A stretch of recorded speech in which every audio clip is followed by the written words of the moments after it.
Can you hear me now? Awesome. Sorry. I was like, this worked during the test. Well, thank you so much for joining me today. And thank you so much for a wonderful conference. I've enjoyed the sessions that I've attended, and I hope you have too. Um, I changed the name of the presentation I'm going to give. It's going to be called What History Can Teach Us About How to Create Sustainable Partnerships. So, we're going to have like a whirlwind tour of history and then talk about partnerships. So, as you may know, the history of podcasting starts on January 20, 2001, when Dave Weiner added audio enclosures to the RSS feed, and thus the first podcast was born. And it seems kind of interesting to think about podcasts being 20 years old. On the one hand, to me at least, they don't feel that old. And on the other hand, they feel much older than that. But the history, I think that's in part because the history that podcasts have developed from is really even older. You know, it goes back to the history of radio and back to the history of the printed word before it. And I think that's why I probably think back on the life and printing career of Benjamin Franklin quite often. Part of that is a historian of early America who specializes in the Revolution. And I'm not really obsessed with Ben Franklin. I basically chose his image on my podcast, Ben Franklin's World, for branding because mostly our podcast covers the 18th century and Ben Franklin's life spanned the 18th century. But I have found the fact that he lived in the 18th century to be a really helpful foil and thinking tool when it comes to the media business. So today I thought we might make three escapes. First, into the history of printing with Ben Franklin. I'm an early Americanist, so we're going to talk about early American history. Second, into the world of history, the history of radio and its revenue streams. And then third, into strategic partnerships and how they can help you escape from your podcast bills. So, the life of Benjamin Franklin began and ended during the 18th century. He was born on January 1706, and he died April 17, 1790. So, like I said, his life spans pretty much the entirety of the 18th century. He was born to devout Puritans Josiah Franklin and Abia Folger Franklin, and he was Josiah's eighth son and 10th child. That meant he was the tithing son. As the eighth son, he was supposed to go into the ministry.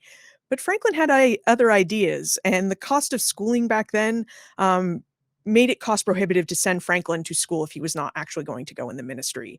So, if you read in his autobiography, Franklin's father supposedly takes him around to Boston and tells him to pick a trade, and he says, "I want to be a printer." And his older brother, James Franklin, was just coming back from England, where he apprenticed in London, buying his printing tools, and he was about to set up the New England Current. So Josiah and James meet together, they negotiate, Ben becoming an apprentice to his older brother. The thing was, Ben didn't like being an apprentice. So in 1723, he decides he's going to run away to New York. But as he gets to New York, he finds out they have too many printers there. And the advice he's given is he should move on to Philadelphia, this nice developing town in Pennsylvania. So at the age of 17, Franklin arrives in Pennsylvania. He was a very industrious chap. By 1728, he established a print shop and newspaper called the Pennsylvania Gazette. And it was really a great year to start a newspaper. Philadelphia was growing, it could support multiple newspapers. So Franklin saw some early success with the Pennsylvania Gazette. Franklin also loved newspapers. He loved newspapers because they weren't highbrow content, but they weren't lowbrow content. Everybody would read them. So he really liked newspapers and what they could provide for their readers. He also loved almanacs. And if you think about almanacs, they're the second most popular printed publication found in early Americans' home. The first publication that was number one in Americans' home was the Bible, but next are almanacs. So 4 years after he starts the Pennsylvania Gazette in 1732, he begins to publish Poor Richard's Almanac. And Franklin set out with the goal that he wanted to make the almanac both entertaining and useful. He wanted something enjoyable for people to read and something that would impart useful advice. And he must have hit a niche there because he sold around 10,000 copies per year. So he was very quite successful, sorry about that, at being an almanac publisher. Now, when I look back at Franklin's success as a printer, there are many reasons for the success, but I think he had three keys to success that we can learn from here. First, the purpose and quality of your content matter. Franklin believed that you should prepare high quality content that is useful to people and that you publish it on time. And so he made sure he edited and proofread his work before it went to press. He made sure he imparted valuable and one of a kind information to his readers. And he was clear about his goals and he was clear with his content. And whether people recognized the work that went behind the content preparation and publication or not, they did know Franklin produced high quality work. So they purchased it. His second key to success was hard work and industry is a must. Franklin was the child of Puritans. He had that Puritan ethic and he was always putting it to work for him. He'd show up at the office really early at the workshop, and he'd stay late at night if he had to get jobs out and done on time. You can read all about that in his autobiography, as many famous examples in there. So early to bed, early to rise makes men healthy, wealthy, and wise. Franklin definitely lived that adage. So hard work in industry to make sure that you get things done was a must. And his third key to success, I believe, is that sometimes you just need to ask for help. In order to start his newspaper, he didn't have the funds. He had the know-how. He had spent some time in England apprenticing. He had learned the business from his brother James. He had journeyman in Philadelphia, but he never had enough funds to buy his own printing press. Well, while working as one of his jobs, he met this guy, Hugh Meredith, who was an apprentice, and he had a well-to-do father. And the father was basically willing to lend Franklin the money to start a print shop if he partnered with his son, Hugh Meredith. And so the two partnered out. Franklin brought the business acumen, Meredith brought the funds. Eventually, Meredith decided he wanted to be a farmer in North Carolina, so he sold the shop to Franklin. But he was able to turn that partnership into his own shop. And from there on, he partnered with everybody he could. If he had a promising apprentice, he promised to set them up in their own shops with the agreement that they'd pay him over a certain number of years. So he kind of had like an affiliate system, a franchise system in printing throughout the colonies.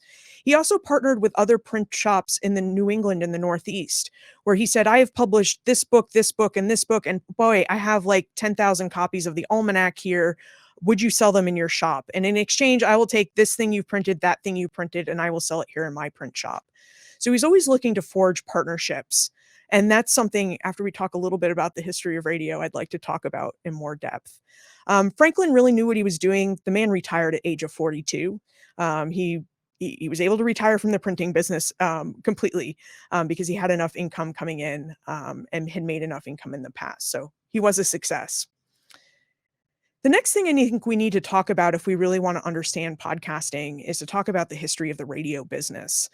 Because we like to talk about podcasts like they're this new medium. I mean, they're only 20 years old, right? But they really have this older history that does link back with print culture. In fact, radio and television after it borrowed, and the internet too. They borrow a lot of their advertising and business models from what came before it, print. Radio really gets its start in 1899, a little earlier. I think a year earlier, Marconi had developed this wireless telegraphy device and debuted it in England. And then in 1899, he comes over to New York City, where James Gordon Bennett, who was the publisher of the New York Herald, so print, radio, big connection there. Bennett hires Marconi to debut his device and to basically send news of the yacht race. Yacht racing was actually a big deal in the late 19th century, and broadcasted throughout the world because they thought that this was going to be the next business to business device. And if you're a newsman like Bennett, you need the freshest news, and to get it wirelessly and quick, and basically the idea of instantaneous communication back then, that was huge. And in 1901, this wireless telegraphy device, so what it does is it sends wirelessly the dots and dashes of Morse code. That's what it did initially through the air. In 1901, they're able to send dots and dashes through the air wirelessly. So in 1901, you have the communication of the dots and dashes of the letter S go from Cornwall, England to Newfoundland, Canada. So this is a big deal. This is a business to business device as far as if you're Marconi and guy like Bennett. He charged 10 cents per word for newspapers because they tended to send a lot of these wireless telegrams. And if you were anybody else, you would have paid 25 cents per word to send a message with the wireless telegraphy device. That's about $7.62 per word today. So it was not inexpensive. But other engineers have different ideas about what radio could be, and they invent different technologies to enhance it. So by 1920, radio is really a medium that can now be tuned into and listened to because you can broadcast sports and talk and music and storytelling program all over the wireless system. So this is a big deal. The other thing that develops is educational programming. People see radio as a possibility of you can educate and uplift people. And so they have a lot of educational programming. The problem is even as that was popular, no one quite knew how to pay for that. So that's a whole nother history. The rise and downfall and kind of struggling educational programming for radio. But it got its start. A lot of the early tinkerers with radio were educators. So that's why we see educational programming taking off. The thing with radio is everybody wanted a national kind of network. Like if you're living in Iowa, you wanted to know what people in New York City were doing. And if you lived in California, you wanted to know what was going on in Denver. So you wanted to know what was going on coast to coast to help forge an American identity. Um, the way to do that was not through wireless transmission of these radio waves, but through wired transmission. And there was only one company in the United States that had that wired infrastructure, and that was AT&T. And so AT&T basically told networks like NBC and RCA and other radio manufacturers that, yeah, you can rent our wired network, but it's going to cost you. So the price of radio programming starts to go up with that. So this brings us to the business models. Like, how do you pay for radio? Well, you're going to recognize some of this because a lot of what podcasters say is new and novel about podcasting actually was done much earlier for radio. One thing you could create the branded content show. So think the Clique Quub Soda, variety show. In the mid 1920s, they paid $1,000 a week to produce that show.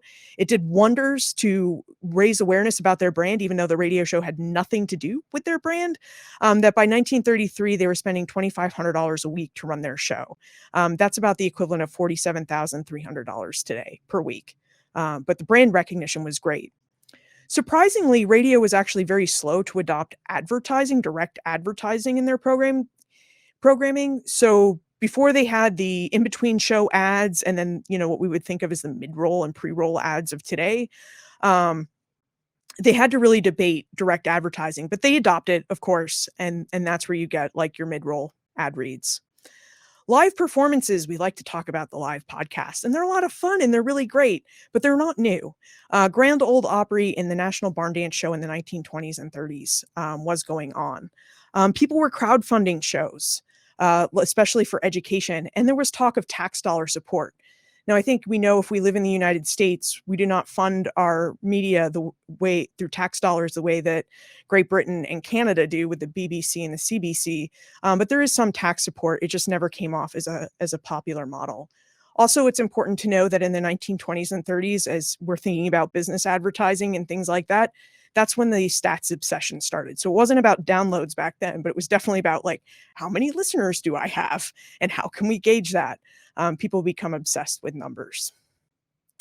So now that we've kind of know the different business models and kind of see their early origins and how they developed a little bit in radio, I'd like to talk about forming strategic partnerships. The first partnership you should form is definitely with your listeners. Produce high quality content, put it out on time, you will grow your audience. Especially your audience loves you, so ask them to share your show.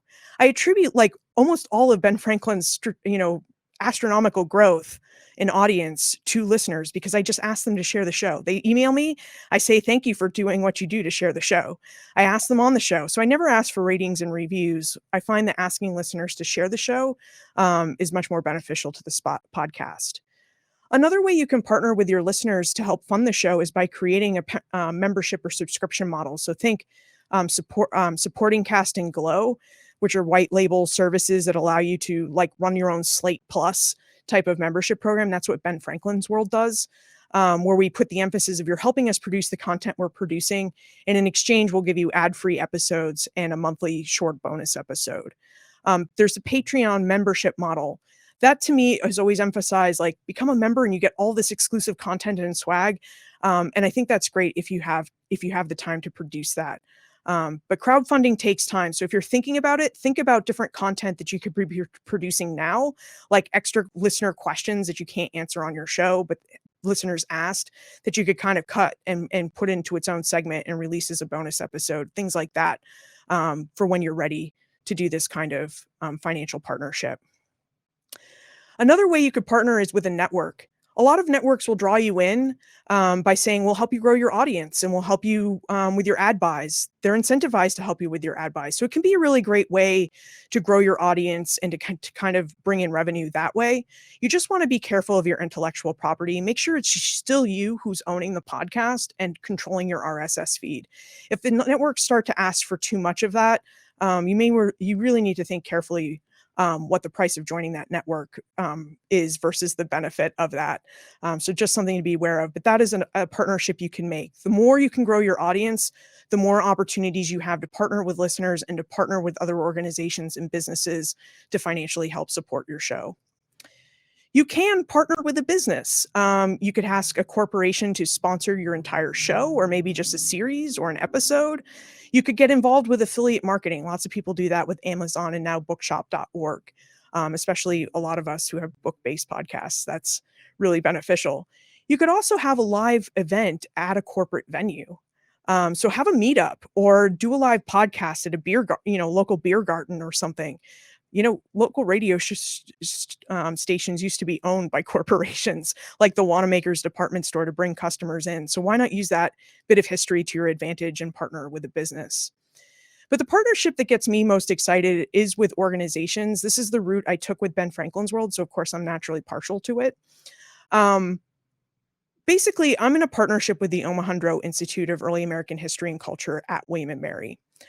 Our partnership started because I started Ben Franklin's World as a hobby, and I'm one of those very fortunate unicorns that within 3 months, my podcast went from like 730 listeners to like downloads total on like 3 or 4 episodes to I was averaging 25 to 26,000 downloads per month.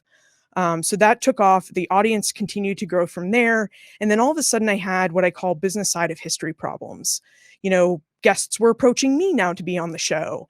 And I mean, they were great first world podcasting problems, but I didn't really know how to run a professional publication. So I had met the director of the Omohundro Institute in an earlier stage of her career. We were friendly. So I wrote to her for help. Basically, I needed to learn to tell people no effectively, and she helped me with that.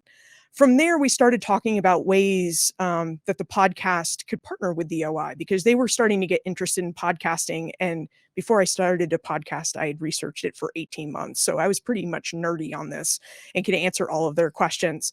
So in 2016, we partnered on a project to produce 1 episode per month that talked about how historians work. That was the Doing History series, if you're familiar with the podcast. The end of the first season was so successful, they came back and offered me a job to produce my podcast. So I partnered with them for the podcast. I still own it, but we have this partnership on content, and they pay my salary and they pay my podcast costs. So for me, I was able to escape my podcast bills because this was what I ended up doing. Now, there's lots of benefits for partnering, both for me and for them, aside from salary. One, we're able to use the podcast about early American history to help this organization that does a lot to promote the scholarship and support the scholarship of early America out into the world. We get more people to know about the Omohundro Institute and some of the work that they do. So that's huge. So they get a lot of name and brand recognition from the podcast, and not just from the podcast, but everything I do associated with the podcast. So today I'm speaking, right? And I've told you now about the Omohundro Institute of Early American History and Culture at William & Mary that does a lot to support scholars and scholarship on early American history.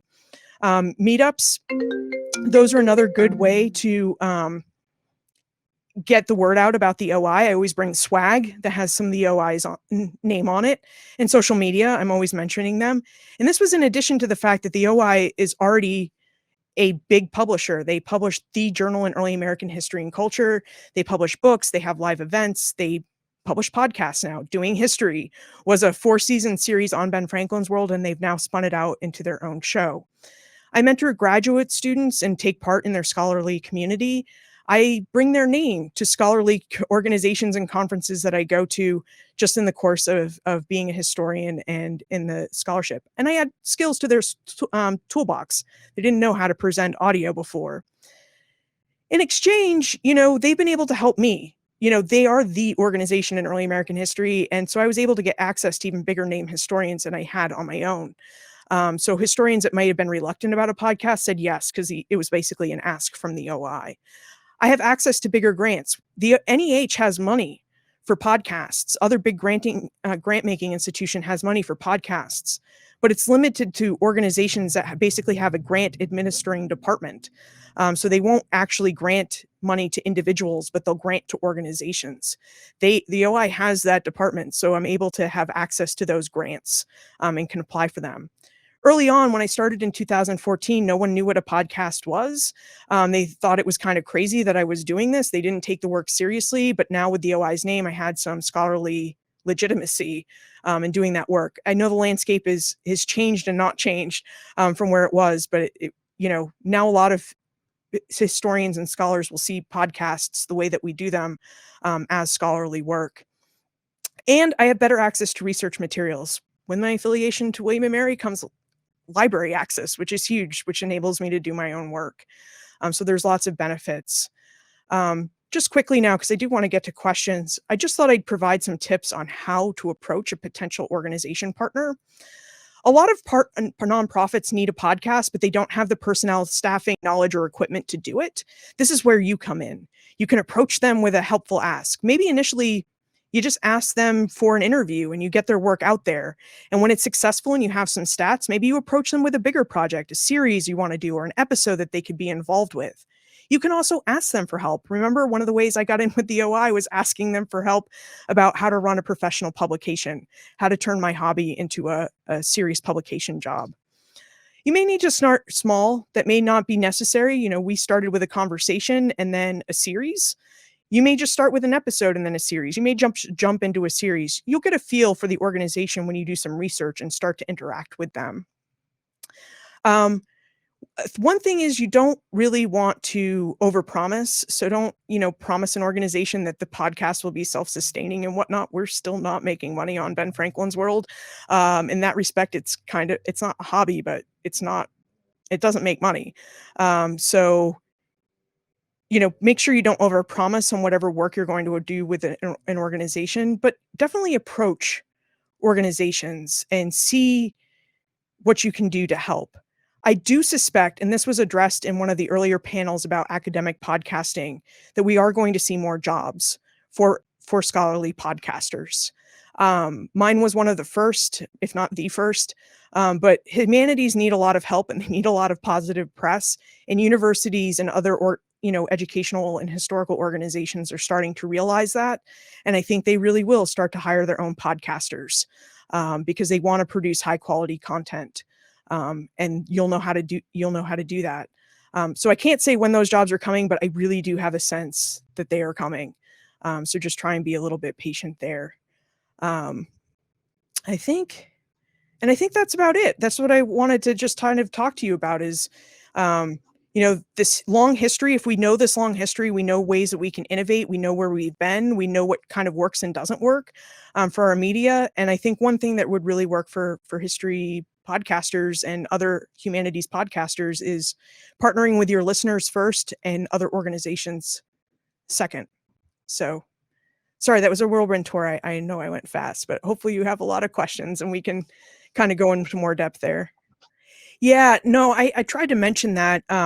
He did. If he had a, excuse me, if he had a promising apprentice, he would say, well, if you open shop in Charleston, South Carolina, or in this town in Georgia, or wherever, I'll help you. I'll pay for the equipment and like for your first month's rent to get you going. And then you pay me a certain percentage of your profits and agree to do that over a number of years before you own the shop outright. So you're absolutely right. That was definitely one of the ways that he was able to retire at 42. I need to do more reading. The Apple one was just announced this week, and I haven't read this. I haven't read about Spotify. I didn't know that they were going to do it too, but it doesn't surprise me.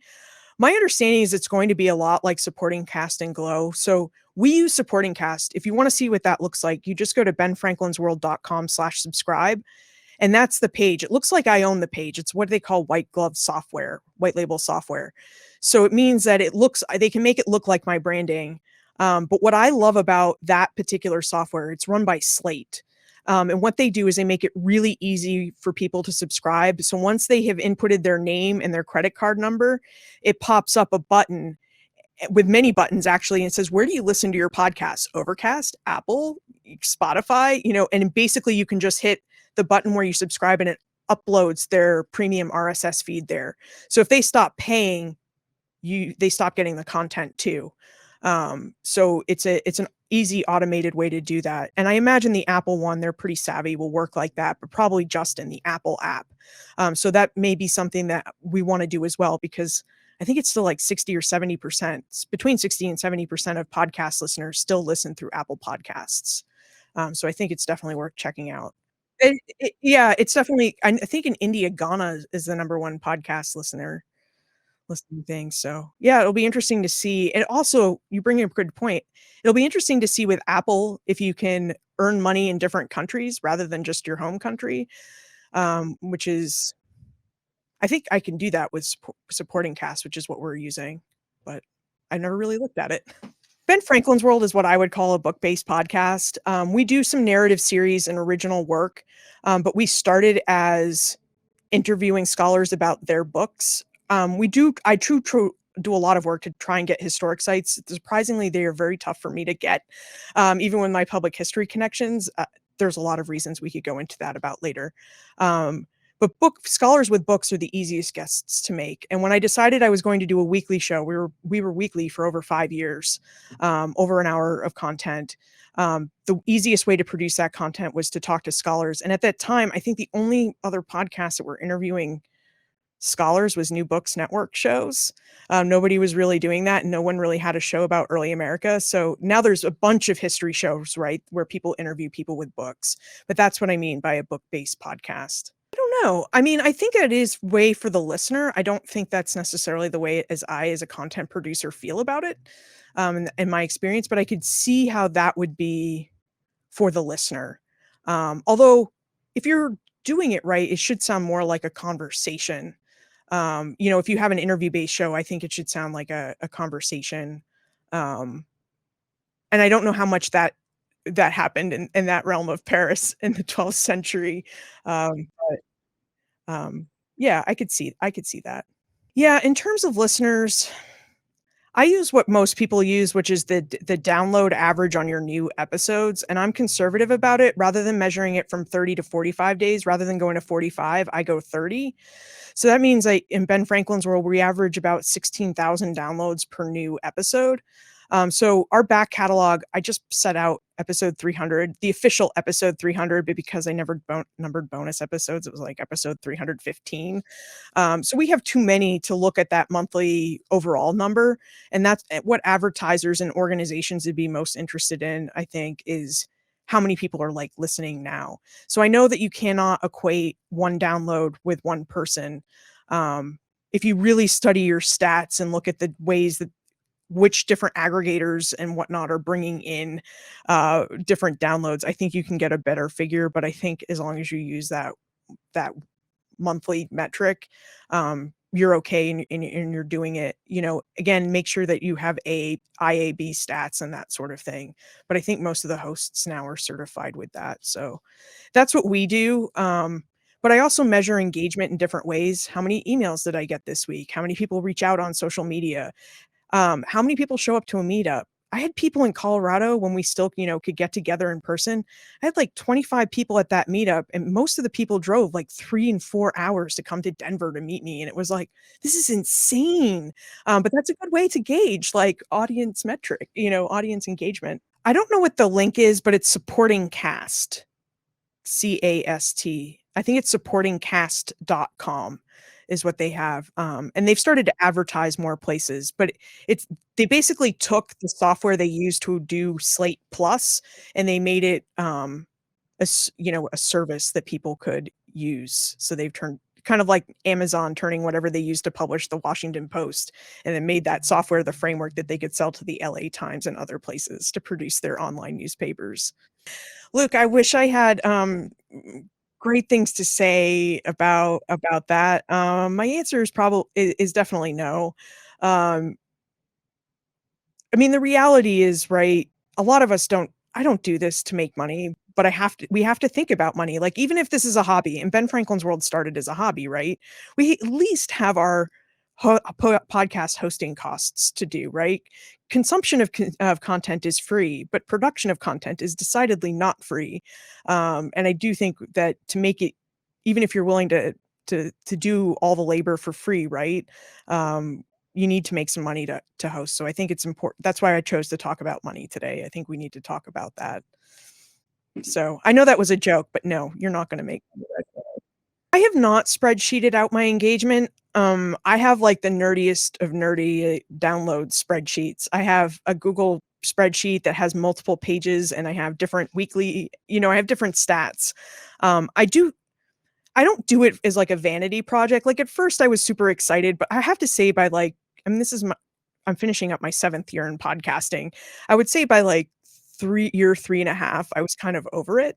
With the stats, now I just like to keep track of them because it shows me how my show is doing. Like if I'm growing year to year, like are the download numbers going up? So those are the things I like to keep track of. Plus, then I can have an intelligent conversation when weird opportunities about sponsorship and partnering come up. I just know the stats kind of off the top of my head, or I can easily access them. So I do think that keeping a nerdy spreadsheet of your podcast stats and, if we were to track engagement, would be really handy to have.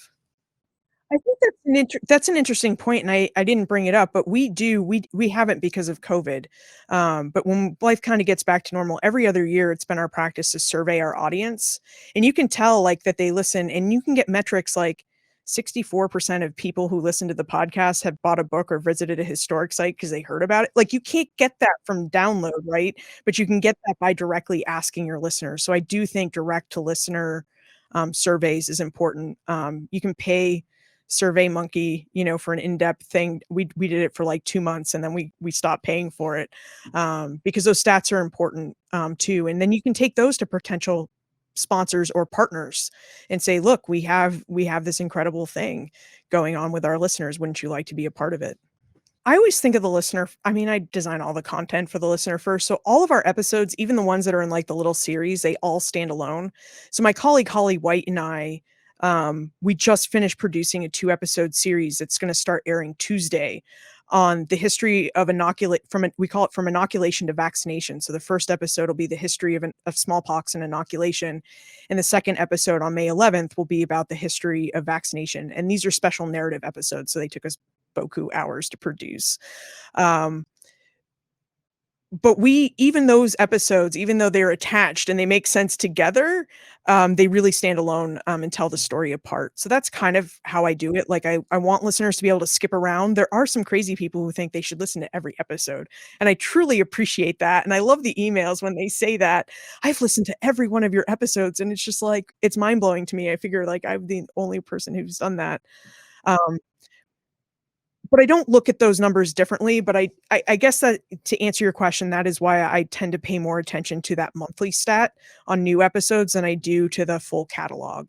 The full catalog stats on a monthly basis is a great ego boosting thing, but I don't think it helps me really sell the show to any potential partners or. Yeah, so my rule of thumb is I'm very careful about what I endorse and get a host read ad, and I'm very careful with my language. Even if listeners don't notice, I'm very careful with my language. But I only say yes to things that I think listeners would benefit from or products that I love. So I've done Bombas socks. And I love Bombas. So I was able to tell you about why I love Bombas socks so much. And same with SaneBox. We did an ad for them, and I'm a SaneBox user and had been for like 2.5 years. So I was able to do that. I've done the meal box kits. Um, we've done Great Courses Plus. They did a big advertise. They may still, but we haven't had them as a sponsor for a while. So things that I know my listeners would be in. Our most recent ad was actually from Universal Pictures. They had us do a spot for the News of the World the News of the World movie with Tom Hanks. That was our first movie podcast. That was kind of fun to do. And I didn't have to do any sort of endorsement of that at all because the movie hadn't been out yet. So they weren't asking me to say, oh, this is a great film. It was more like, here's what this film is about. And boy, do you know that it's available. And those are the ads I prefer to do. I don't really like to put my reputation on the line, so I'm very careful with it. But I think as long as you think that your listeners will find value in it, then it's a good thing. It's a good fit for your show. I personally prefer the host read ads. We don't we looked into dynamic ad insertion. I'll just share this in case anybody's interested. It can be expensive to do if you don't already have the tags in place.